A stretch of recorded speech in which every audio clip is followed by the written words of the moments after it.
Menutup tahun, lebih tepatnya pada tanggal 19 Desember 2021 kemarin, developer Tencent Games dan Garena resmi mengumumkan sebuah proyek e-sport terbesar untuk Arena of Valor. Pada tahun 2022 ini, pihak developer tersebut telah memberi sebuah rencana panjang bagi e-sport Arena of Valor.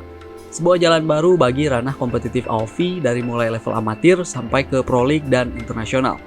Tapi kenapa baru sekarang? Setelah terkubur dari mata dunia selama 5 tahun, kenapa sekarang Tencent membuka mata dan akhirnya memutuskan untuk menghidupkan kembali ranah e-sport AoV?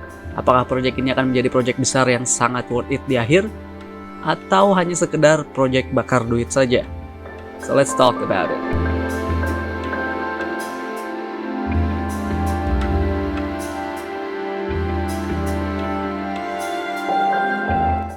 Oke, kata terkubur mungkin bisa jadi bahan perdebatan, mengingat e-sport AoV sendiri masih berjalan hingga saat ini.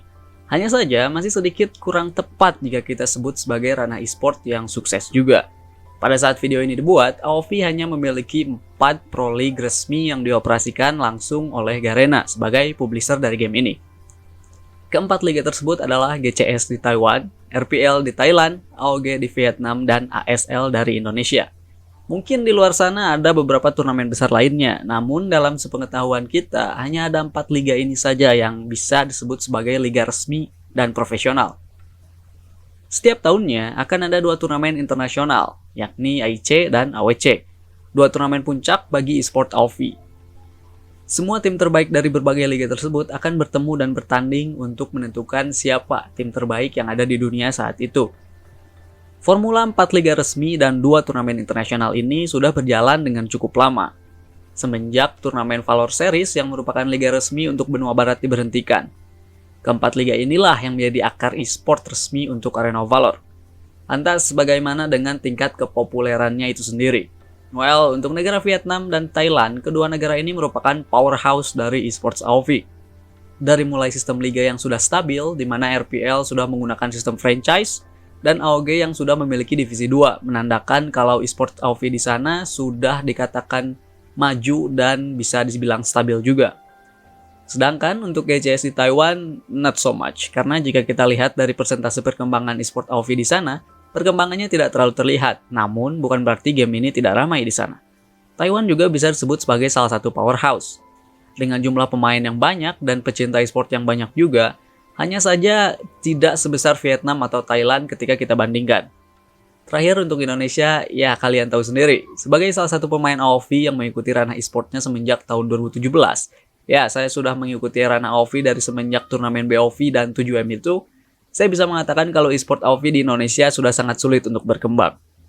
Untuk memberikan kata yang tepat, mungkin kata stuck adalah kata yang tepat. E-sport AoV di Indonesia masih ada memang, hal ini terbukti dengan adanya liga resmi ASL, dan tim yang berpartisipasi juga masih terdengar. Dari segi penonton, tentunya masih ada, saya adalah salah satunya. Dan sejauh ini penikmat Liga ASL masih bisa terlihat. Namun, apakah masih bisa berkembang? Itulah pertanyaannya. Alasan saya menggunakan kata stuck di sini adalah saya menilai kalau e-sport AoV di Indonesia tidak mati dan masih berjalan dengan cukup baik. Hanya saja, untuk membuat ranah ini berkembang, itu bukanlah pekerjaan yang mudah. Selanjutnya, mari kita bahas tentang turnamen internasional AIC dan AWC. 2 turnamen puncak ini merupakan puncak pestanya lah untuk e-sport AoV setiap tahunnya. Pertama ada AIC atau sering kalian dengar sebagai turnamen 7M. Turnamen ini merupakan turnamen global pertama yang dimana setiap tim akan menggunakan nama tim sendiri ketika bertanding nanti. Sama seperti AIC, AWC juga memiliki sistem yang kurang lebih sama. Bedanya adalah tim yang berpartisipasi akan menggunakan nama negara perwakilan mereka. Jadi bisa dibilang AWC ini adalah versi Piala Dunianya.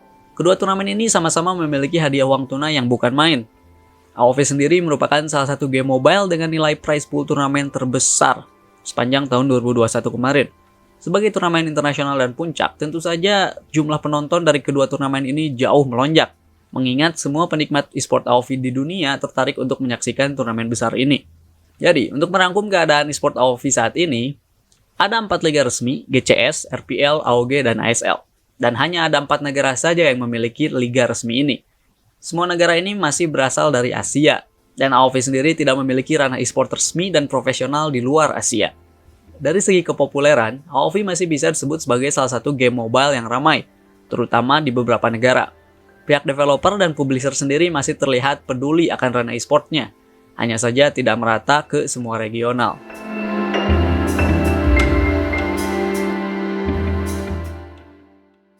Memasuki tahun 2022, Tencent merilis sebuah bom besar bagi ranah e-sport AoV, terbesar bahkan.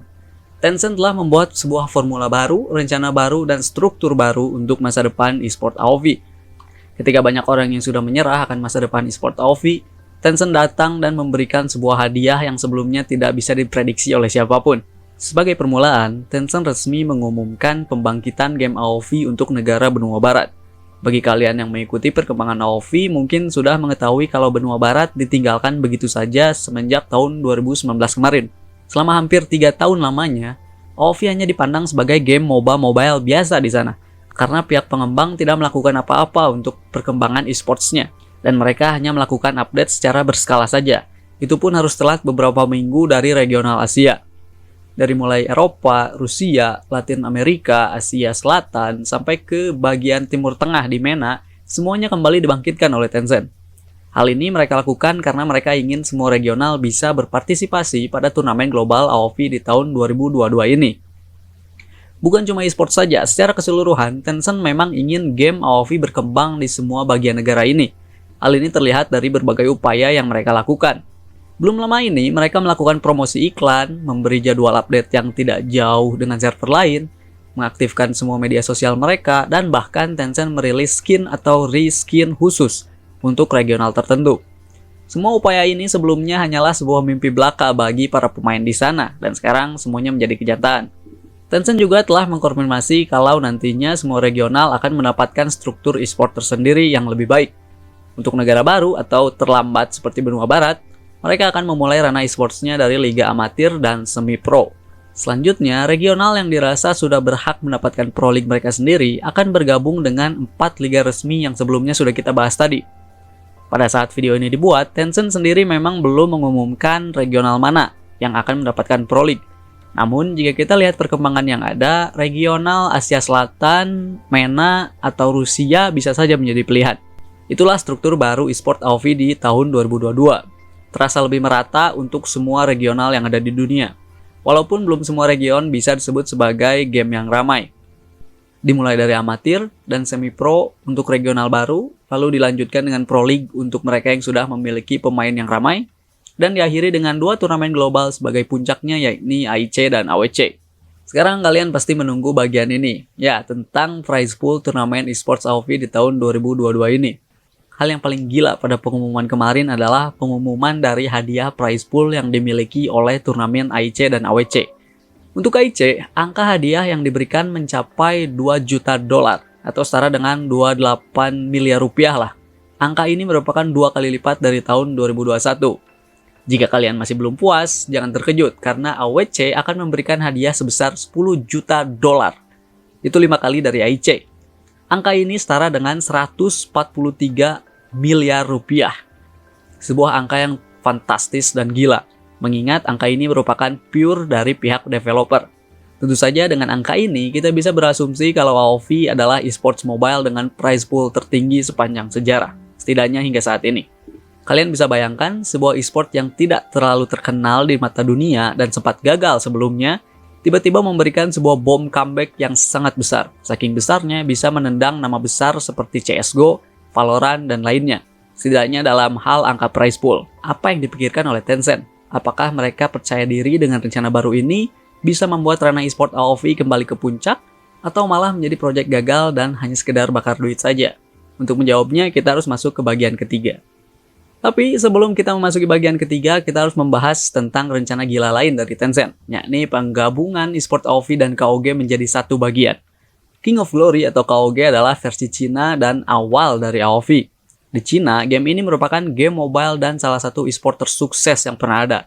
Mulai dari nama klub raksasa yang ikut, jumlah prize pool yang gila, dan jumlah penonton yang sama gilanya. King of Glory adalah salah satu game dengan ranah eSport tersukses yang ada.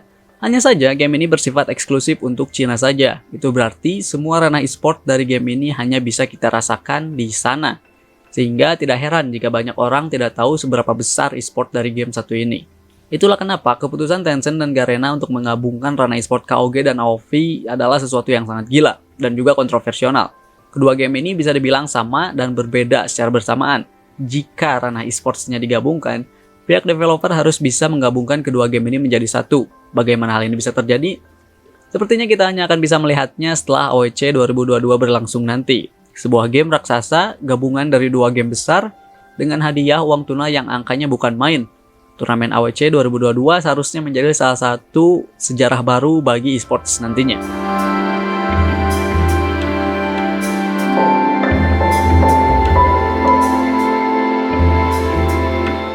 Esports, mobile, dan MOBA. Ya, kompetisinya bisa dibilang banyak. Banget malahan. Berat pastinya untuk Tencent agar bisa membuat AOV kembali ke puncak. Sebelumnya, mari kita lihat beberapa kompetitor yang saat ini sudah berkembang esports-nya dari game dengan genre yang sama. Tentu saja, Mobile Legends adalah nama raksasa yang harus dikalahkan oleh Tencent jika ingin rencananya sukses. Pada tahun 2021 kemarin, Muntun telah melakukan ekspansi besar bagi liga resminya MPL. Dalam jangka waktu 1 tahun, MPL telah mulai melangkahkan kakinya keluar Asia dengan membangun MPL Brazil dan MPL MENA, ditambah dengan MPL Kamboja. Walaupun sudah sangat terkenal di SEA, Muntun berani untuk mencoba peruntungannya di negara lain, walaupun hasilnya masih bisa menjadi tanda tanya. Setidaknya, mereka yakin dengan langkah ekspansinya. Secara garis besar, Mobile Legends sendiri merupakan game esports ketiga terbesar sepanjang tahun 2021 kemarin. Berhasil mengalahkan nama besar seperti Dota 2 dan PUBG Mobile. Turnamen global mereka, yakni M3, merupakan turnamen esport mobile terbesar yang pernah diadakan. Tentu saja dengan jumlah penonton yang besar juga. Ya, argumen yang paling sering kalian dengar adalah MLBB hanya laku di Indonesia dan Filipina. Ya, itu memang 100% benar, tapi saking besarnya, liga dari kedua negara ini, yakni MPL ID dan Filipina, bisa menutupi dan bersaing dengan game besar lainnya yang skalanya sudah global. Poinnya adalah, Mobile Legends memiliki ranah esports yang besar, walaupun tidak bisa disebut sebagai game skala global. Game ini masih bisa menjadi game raksasa ketika membicarakan tentang esports mobile. Tahun 2021 merupakan tahun tersukses mereka, dan saya yakin kalau pihak Muntun tidak akan berhenti untuk beristirahat pada tahun 2022 ini. Jadi, kompetitor pertama dan terbesar yang harus dikalahkan oleh Tencent adalah Mobile Legends. Selanjutnya adalah Wild Rift. Bersama Riot Games, Wild Rift akhirnya resmi memasuki musim pertama untuk ranah esports-nya. Hal ini sudah dikonfirmasi langsung oleh Riot Games pada acara 2022 roadmap mereka. Melihat rencana yang mereka tampilkan, Riot Games bisa dibilang menjadi developer yang paling percaya diri dengan esports games mobile-nya. Mereka tidak melihat regional tertentu dan memutuskan untuk membuat liga atau sirkuit secara merata di seluruh regional besar yang ada. Dari mulai Cina, SEA, sampai ke Amerika dan Eropa. Semuanya mendapatkan liga mereka masing-masing. Semua liga ini akan ditutup dengan turnamen Icon. Sebuah turnamen versi Worlds untuk Wild Rift di mana semua tim dari seluruh dunia akan membuktikan kemampuan mereka dan memperebutkan title juara dunia pertama.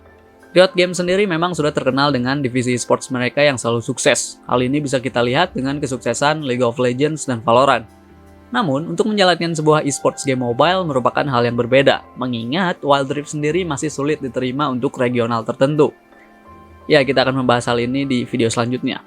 Tapi Riot Games cukup yakin dengan apa yang mereka lakukan. Mereka yakin bisa membuat Wild Rift menjadi game mobile esports tersukses, walaupun baru memasuki musim pertamanya. Baik Mobile Legends dan Wild Rift memiliki kesempatan yang sama besarnya untuk bisa menjadi esports MOBA mobile terbaik di tahun 2022.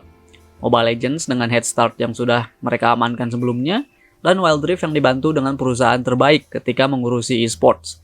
Jika AOV ingin bersanding dengan mereka, maka tentu saja pekerjaan yang dilakukan oleh Tencent dan Garena bukanlah hal yang mudah. Tencent memiliki pekerjaan yang sangat berat dan panjang jika mereka ingin all out kepada rencana gilanya untuk esports AOV di tahun 2022 ini. Sudah sempat gagal pada tahun 2018 dan 2019, pastinya mereka tidak boleh melakukan kesalahan yang sama lagi. Ada banyak celah yang bisa dimainkan oleh Tencent memang. Sebagai contohnya, Tencent dan AOV memiliki keuntungan rilis di regional Asia Selatan, daerah India dan sekitarnya. Sedangkan game MOBA mobile lain belum ada kabar sampai saat ini. Selain itu, ada bantuan dari King of Glory dan regional Cina juga. Cina bisa menjadi penyumbang angka yang besar pastinya. Tencent terlihat berani mengeluarkan angka sebesar itu, membuktikan keseriusan mereka akan hal ini. Namun, untuk melihat hasilnya itu sendiri, masih sulit untuk kita tebak bagaimana endingnya nanti.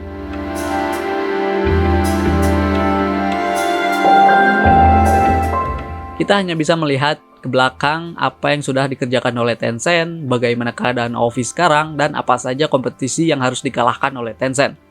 Apakah OVI akan kembali bangkit dan keluar sebagai salah satu esports mobile tersukses di akhir tahun 2022 nanti? Atau kembali menelan pil pahit dengan ending yang kurang baik? Menurut saya pribadi, sebagai seorang yang cukup tahu dengan perkembangan semua game dan esports ini, terutama untuk AoV, Tencent memiliki kesempatan yang besar untuk membalikan keadaan untuk esports AoV.